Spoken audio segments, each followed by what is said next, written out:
ராதிகா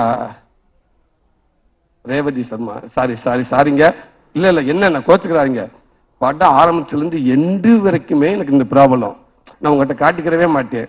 உங்க assistant director Bhaskar சொன்னாப்புல, தம்பி அண்ணே தப்பான்னு திருத்தணும் என்னப்பா நீங்க அவசரத்துல ரேவதி சர்மான்னு புரியல கரெக்டான சொல்றேன். இல்லைண்ணே நீங்க ஏமா கூப்ப ரேவதி சவர்மான்றீங்க, சவர்மா இல்ல சர்மா அப்படிதான் கூப்பிடுறேன். இல்ல நான் உங்க அசிஸ்டன்ட் கூப்பிட்டு சொன்னேன், சார் கொஞ்சம் தப்பா பேரை உச்சரிக்கிறாரு, கொஞ்சம் கரெக்ட் பண்ணுன்னு சொன்னேன். அவன் சொல்லிட்டு நான் 3 நாளே சொல்லிட்டேன். அதுக்கு அவர் ராதிகா சாத்துக்குமான்னு சொல்லிட்டு இருந்தாரு அந்த ரேஞ்சில். இப்போ ரேவதிக்குள்ள வந்திருக்காரு. அவர் அதே ஃப்ளோவிலே விட்டுருங்க, அவர் டிஸ்டர்ப் பண்ணாங்க அப்படின்ட்டாருன்னு. எனக்கு ரேவதி சர்மா ரொம்ப நன்றி. ஒரு ஹீரோ எனக்கு அவங்க லென்த் டைலாக பேசிடுவாங்க. எனக்கு ஒரு மாதிரி தப்பக்கில் ஒரு நிமிஷம் ஃபோன் பண்ணிட்டு வரேன்னு சொல்லிட்டு அங்கிட்டு போயிட்டு கொஞ்சம் மனப்பாடம் பண்ணிட்டு ஓடியாந்துருவேன். இந்த பொண்ணு கரெக்டாக போய் நம்ம 2 டேக் போயிட்டு அசிங்கமாயிருமே அப்படின்றதுக்காக